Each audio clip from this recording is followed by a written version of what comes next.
né? Que vai acrescentar algo à nossa fé, que a vontade de Deus seja feita. É o que está no meu coração agora, é que já faz uma semana, irmãos, eu leio, medito, oro, escuto louvor, canto louvor, e tem dia que muitas coisas começam a fluir na minha mente, no meu coração, aprendo coisa nova. Mas tem semana que eu acredito que Deus sabe todas as coisas, né? Então aqui, eu quero começar Romanos capítulo 12. Glória a Deus, nós vamos ler esse trecho aqui da palavra, e eu vou falar segundo Deus me dá entendimento na palavra aqui, amém?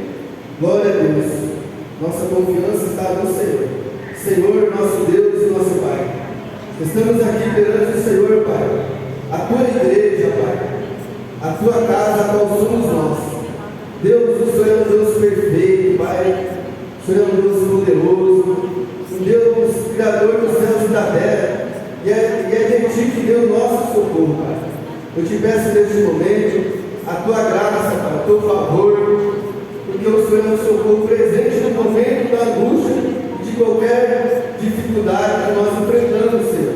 O Senhor mesmo tem dito que eu não devo ficar inquieto, que eu não devo ficar preocupado com coisa alguma, Senhor, mas é para mim apresentar ao Senhor, o Senhor me dará paz, que excede todo entendimento, Pai. Eu apresento ao Senhor esta causa agora, este culto, este texto da palavra, Pai. E eu creio, Pai, na presença do Espírito Santo. O Espírito Santo está aqui conosco, Papai querido, para nos ajudar nas nossas fraquezas. Nós não sabemos orar como convém, mas cremos que o Teu Espírito Santo nos ajuda, Pai, e nos assiste. Aqui estamos a Tua igreja, abençoa, Pai.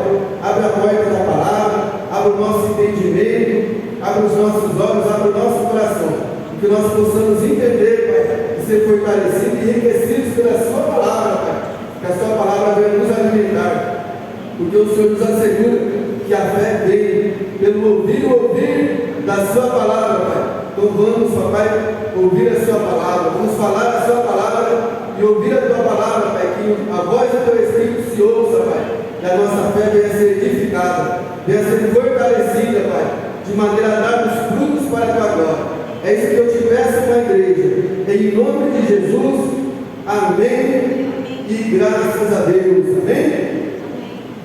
Romanos capítulo 12, está escrito assim: rogo-vos, pois, irmãos, pela compaixão de Deus, que apresenteis o vosso corpo em sacrifício vivo, santo e agradável a Deus, que é o vosso culto racional. E não vos conformeis com este mundo, mas transformai-vos pela renovação do vosso entendimento, para que experimenteis qual seja a boa, agradável e perfeita vontade de Deus. Porque pela graça que me é dada, digo a cada um dentre vós, que não saiba mais do que convém saber, mas que saiba com temperança, conforme a medida da fé que Deus repartiu a cada um.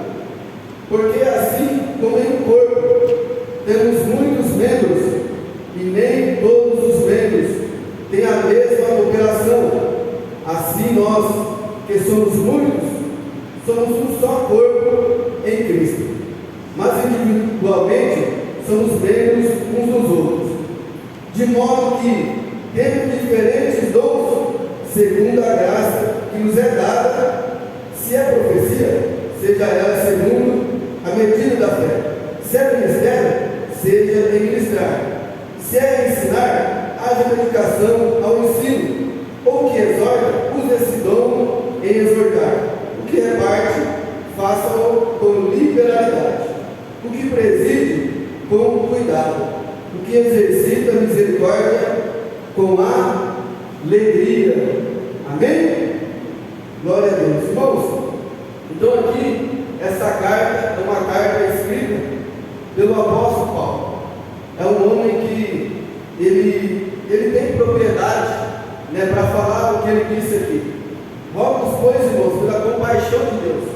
O apóstolo Paulo, ele foi um homem que ele se intitulou o maior o maior dos pecadores. Ele fala assim que essa é uma palavra fiel, digna de toda aceitação, que Cristo Jesus, ele veio ao mundo para salvar os pecadores. Ele se intitulou o principal. Por quê? Porque o apóstolo Paulo, ele acreditou com sinceridade que pelo nome de Jesus, ele deveria fazer muitos males, e ele fez. A Bíblia fala que ele perseguia a igreja de Deus, e que ele invadia casas, arrastava mulheres, homens e crianças, e até mesmo debaixo de tortura, ele fez homens e mulheres de Deus a blasfemar, a negar o nome do Senhor Jesus. Então, ele fala isso aqui, pela compaixão de Deus. Como que essa compaixão se estende a nós, né? O irmão conhece o caminho, né? O meu irmão conhece o caminho dele, as minhas irmãs conhecem o caminho, eu conheço o caminho que eu percorri. Então, o que eu vejo a compaixão de Deus sobre a minha vida? Eu andei por caminhos complicados, né? Fui uma pessoa muito problemática. Eu quero ler um texto aqui, que eu sempre gosto de representar como que eu andei através desse texto, porque ele é muito, assim, paralelo com a minha vida. Fala assim, lá em Romanos capítulo 3, fala assim, ó, no versículo 12 em diante, capítulo 3 de Romanos 12 em diante, fala assim, ó, todos se extraviaram e juntamente se fizeram inúteis. Ou seja, todos nós, irmãos, se fizemos inúteis. De que forma? Se nós continuássemos a viver como nós vivíamos antes, na vontade da nossa carne, fazendo a vontade dos nossos próprios pensamentos, então o que poderia acontecer? Nós vivemos uma vida inteira e perder a nossa alma. Nós não ir para o quê? Para o reino do céu, nós ir para o inferno. Então, todos nós fizemos inúteis. Por quê? Porque quem não está em Cristo Jesus, ele está vivendo uma vida inútil. Porque ele pode viver a vida inteira nessa terra, 80 anos, tem pessoas que vivem 100 anos e morrem e vai para onde? Vai para o inferno. Mas, se em algum momento ele der crédito à palavra de Deus, então ele vai começar uma nova vida. Porque a Bíblia fala que todo aquele que está em Cristo Jesus é uma nova criatura. As coisas velhas se passarem, tudo se fez novo.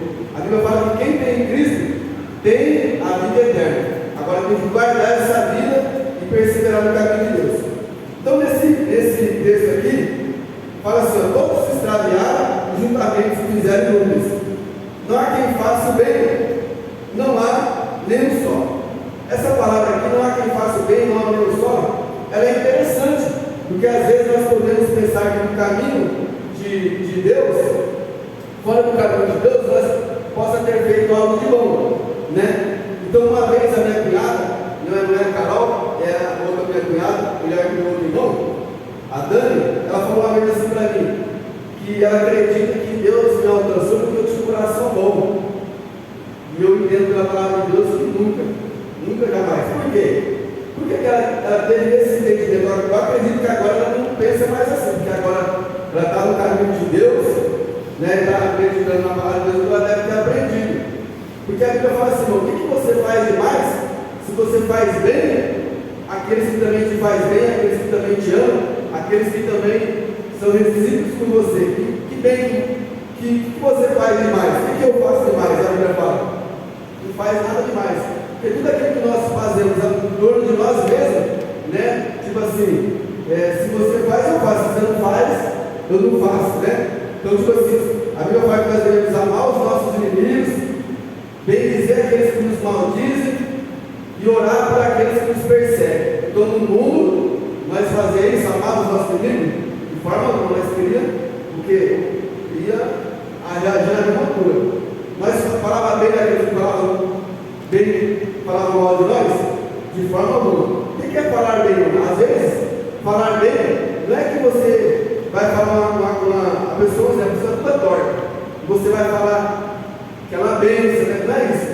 Falar bem é falar o que é justo, é falar a verdade, isso que é falar bem. Também dizer aqueles que nos maldizem, ele pode estar te caluniando, falando algo mentira, dando algo da sua vida.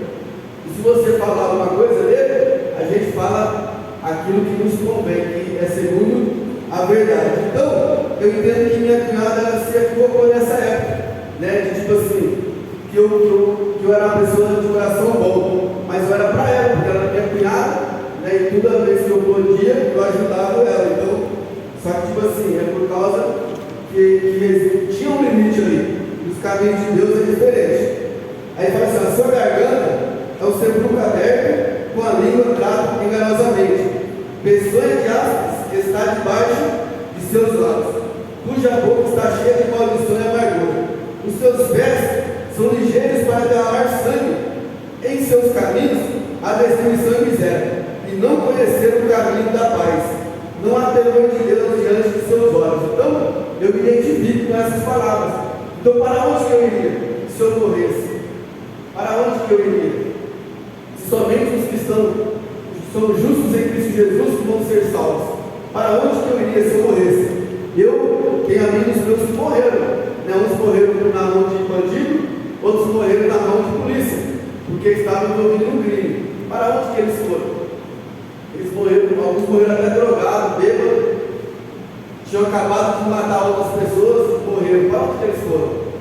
Então, tipo assim, o apóstolo fala: rogo aos irmãos pela compaixão de Deus. Então, eu vejo essa compaixão de Deus na minha vida, porque se eu tivesse morrido, eu estaria no inferno. Então, olha que passagem poderosa, irmãos. Então, eu sei tudo que eu fiz, né? Infidelidade com a minha esposa, maldade com o meu próximo, né? Eu cometi coisas bárbaras, né? Que depende, a pessoa, se ela não tiver uma fé enraizada em Deus, ela se escandaliza. Mas, olha que forte, que uma palavra que toca muito eu. Capítulo 5 de Romanos fala assim, ó: sendo, pois, justificados pela fé. O que é ser justificado pela fé, irmãos? É ser inocentado de toda maldade que nós fizemos.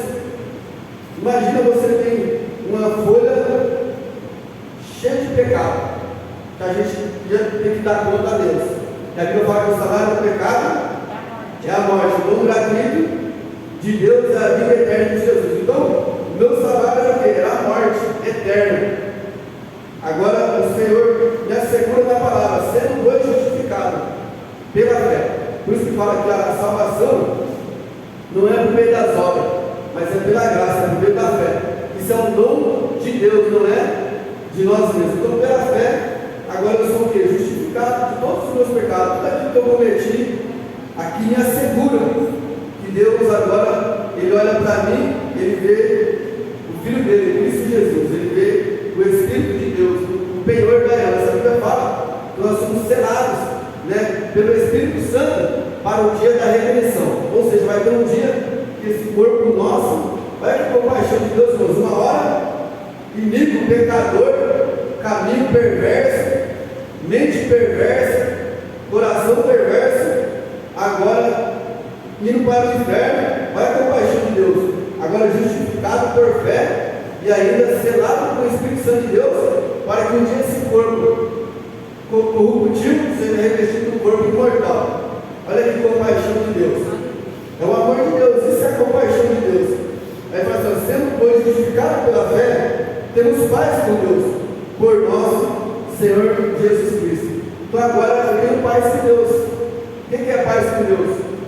A Bíblia fala que um pai, ele estava em Cristo, reconciliando com ele o quê? As pessoas do mundo, não imputando sobre elas seus pecados, mas perdoando os seus pecados por meio de Cristo Jesus. Então hoje a palavra me garante que eu sou perdoado de todos os meus pecados que eu cometi lá no meu passado. A partir do momento que eu entreguei a minha vida a Cristo, todo o meu pecado no meu passado, ele foi justificado por Cristo Jesus. Eu não devo prestar conta desses pecados. Agora, algo que me chamou muita atenção esses dias, irmãos, a misericórdia de Deus é muito grande. E o texto que nós lemos, né, prosseguindo a leitura, fala assim, ó: apresenteis, por causa da compaixão de Deus, apresenteis o vosso corpo como sacrifício vivo, santo e agradável a Deus, que é o vosso culto racional. Então Deus quer o quê? Que nós apresentamos o nosso corpo como sacrifício vivo, santo e agradável perante Deus, ou seja, uma vida em santidade, que agrada a Deus, né?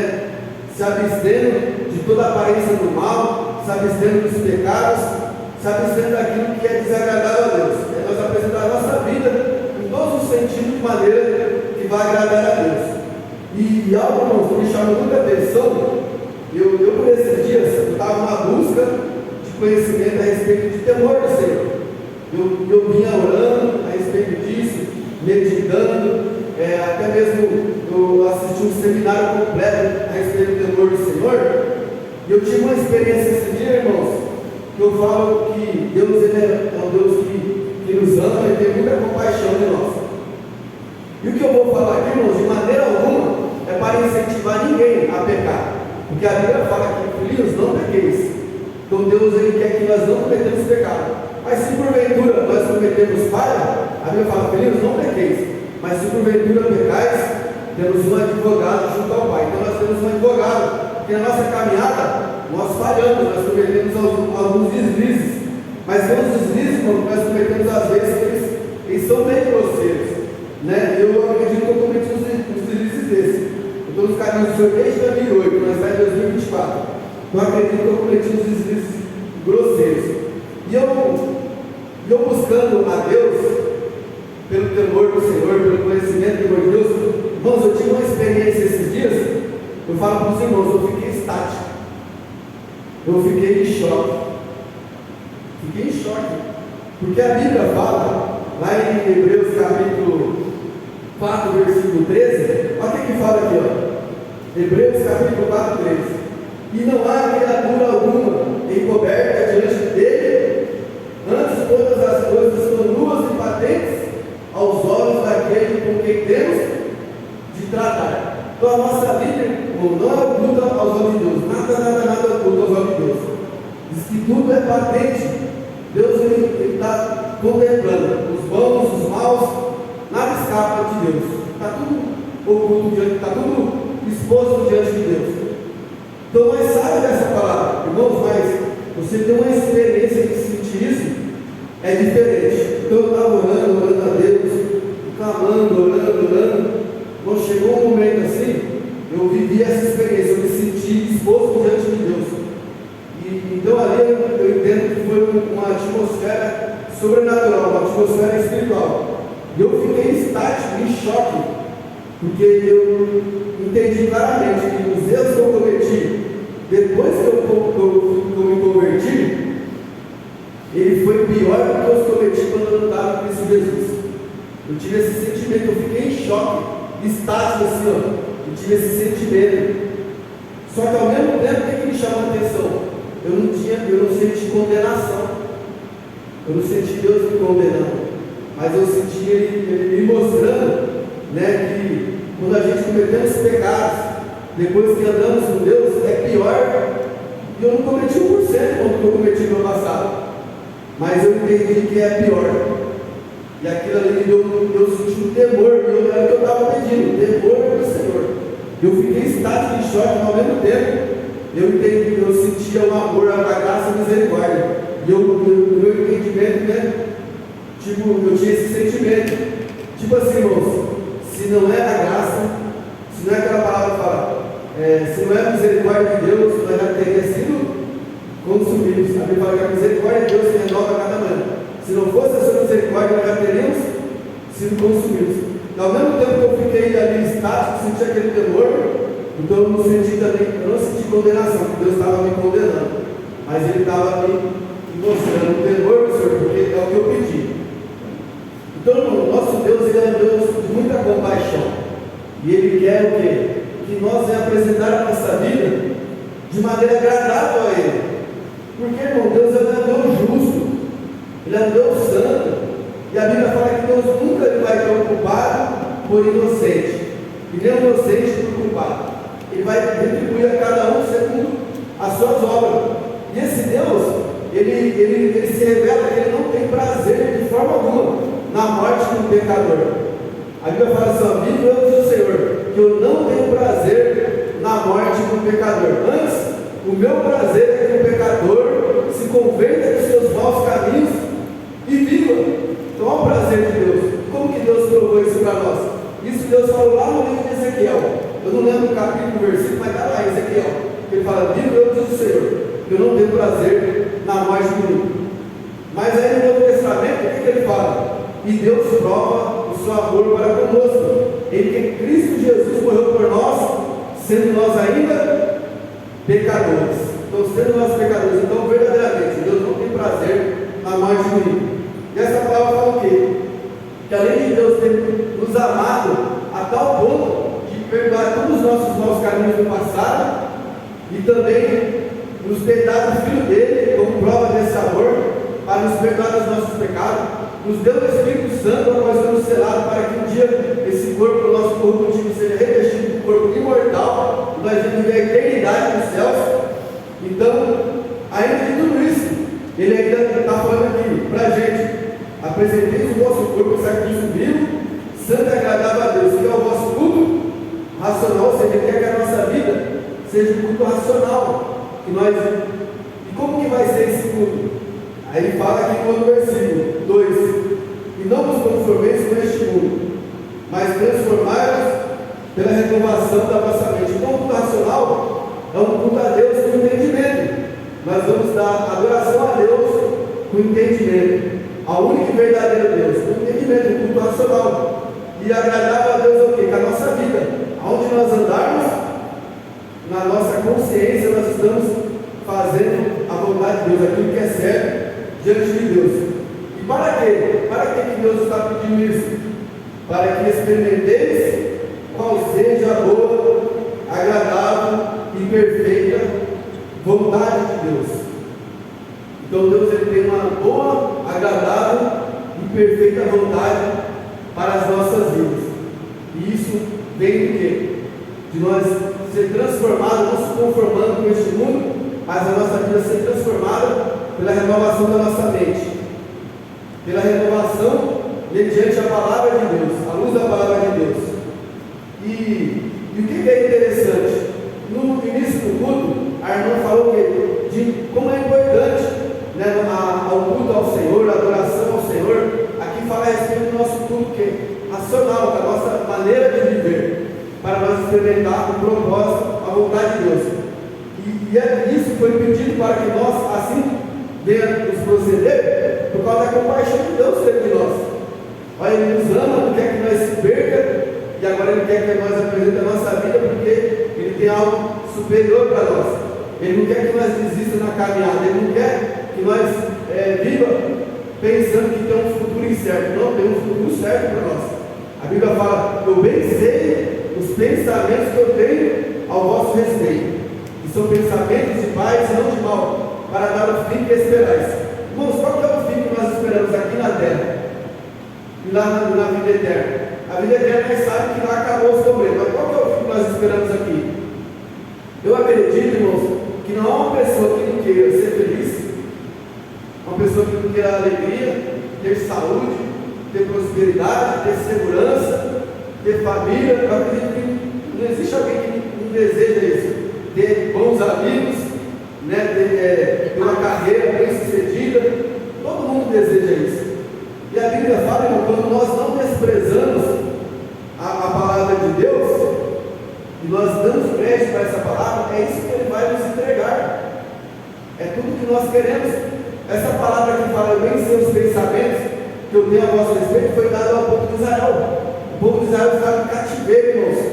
Estava em cativeiro na Babilônia, e Deus falou para eles: eu bem sei os pensamentos que eu tenho a vosso respeito.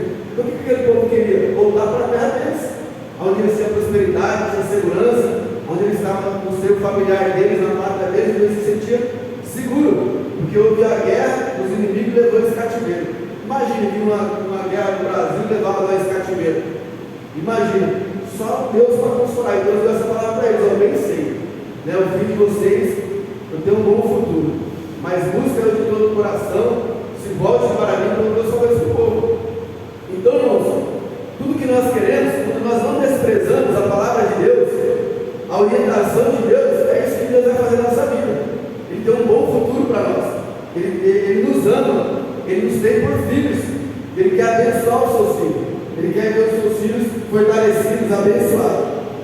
E o que me chama a atenção desse texto, que faz tudo a ver a respeito da nossa vida como igreja, que é muito importante, fala-se no versículo 3: de Romanos 12. Porque pela graça que me é dada, diga a cada um de vós que não saiba mais do que convém saber. O que ele quis dizer aqui, irmãos? Isso é muito importante a igreja entender isso. Eu acredito que talvez os irmãos até já entendam. Eu encontro por aí pessoas que, por um entendimento errado, acreditam que não precisa vir para a igreja. Eu já ouvi palavras do tipo: eu tenho Deus no meu coração. Pessoas que eram da igreja se desviou, disse que nós somos o templo de Deus e nós somos a igreja, nós não precisamos ir na igreja. Mas o que o apóstolo Paulo está falando? Pela graça que me é dada. Qual foi a graça que foi dada para o apóstolo Paulo? Sem ser a salvação. Ele era o ministro de Deus, ele era o chamado de Deus, separado para o evangelho, para apóstolo. Então o que é um apóstolo? É um homem vocacionado de Deus. O que isso significa? Eu já expliquei algo desse teor aqui na igreja, não sei se todos estavam aqui, mas é muito importante nós entendermos isso. Irmãos, a Bíblia fala que Deus constitui homens e dá ministério para eles: ministério de apóstolos, ministério de profetas, de evangelistas, de pastores e mestres, né, que é doutores, para ensinar a palavra de Deus. E qual é o propósito de Deus? Ele fala assim: querendo o aperfeiçoamento dos santos para a obra do ministério, para que todos venham alcançar a estatura de varão perfeito, a medida completa, a estatura completa de Cristo. Para quê? Para não ser menino no entendimento, para que não venha a ser levado por todo o vento contrário de doutrina. Ou seja, existe muito engano sendo apregado. Então Deus quer o quê? Que nós tenhamos a mente renovada na verdade, para nós não ser enganados. Agora, Deus levantou esses ministérios para quê? Para aperfeiçoar os santos. Ou seja, nós somos ovelhas, e ovelhas precisam do quê? Pastor. Então Deus, Ele levanta um pastor, Ele levanta um apóstolo. Quando a gente meditamos na palavra, nós vemos que na cidade de Samaria foi enviado os evangelistas. Eles expulsaram demônios e pessoas se entregaram a vida para Deus. Só que batizaram eles lá nas águas, mas eles não tinham recebido o dom do Espírito Santo. Aí os apóstolos, ouvindo isso, que eles tinham recebido a palavra de salvação, o apóstolo Paulo se dirigiu para Samaria. A Bíblia fala que chegando lá os apóstolos, colocavam as mãos sobre eles, e eles recebiam o batismo do Espírito Santo. Então Deus usava homens para o quê? Para eles serem batizados do Espírito Santo. E também Deus pode dar o quê? O batismo do Espírito Santo através do nosso desejo de nós orar com fé, porque constantemente Deus também batiza. Mas tipo assim, os apóstolos, eles têm um dom de Deus. É tipo aqui, ó, um exemplo: se eu compro um carro da Carol, eu quero transferir o carro para o meu nome. Irmão, se eu não for no cartório, com a assinatura dela, ela reconhecer firma lá, eu for lá reconhecer firma naquele órgão do cartório, constituído para aquele propósito, eu não consigo transferir o meu carro. Então, o pastor Adelino, igual hoje ele não veio, mas ele é o quê? Ele é uma autoridade constituída por Deus para aperfeiçoar essa igreja, para abençoar a igreja. Aí quando ele me delega autoridade, aí dentro do reino espiritual, eu recebo a autoridade dele, porque ele tem autoridade para mim estar fazendo culto, para mim estar orando para a igreja, abençoando a igreja no nome de Jesus. Então, o reino espiritual é a mesma coisa, não é organizado. Então, por isso que aqui fala: pela graça que me é dada, diga a cada um de vós que não saiba mais do que convém saber. Então, tem pessoas que estão sabendo mais do que convém saber, ou seja, falando que ele é o templo do Espírito Santo, que ele não precisa ir na igreja, outros já têm o Deus no meu coração, não precisa ir na igreja. E a Bíblia fala o quê? Que nós, como igreja, a irmã leu aqui esses dias, Hebreus 10, 25, 24, 25, e consideremos uns aos outros, para nos estimularmos ao amor e às boas obras, não deixando a nossa congregação, como é costume de alguns, antes admoestando, aconselhando uns aos outros, e tanto mais quanto vezes que se vai aproximando aquele dia. Então essa palavra está falando o que para nós? Não deixar a nossa igreja, a nossa congregação. Irmãos, é tão importante nós irmos para a igreja. Quantas vezes eu entrei na igreja arrebentado e saí novinho em folha? Por quê? Porque Deus ele trabalha. Às vezes você está passando uma luta tão grande que você não tem força nem para orar. Está falando para a irmã Carol hoje: irmã, faz uma semana que eu estou, não que eu não estou orando, mas eu costumo, pela misericórdia de Deus, muitas das vezes orar 2, 3, 4 horas, eu orando a Deus. Irmãos, eu estou orando 1 hora, está uma luta. Aí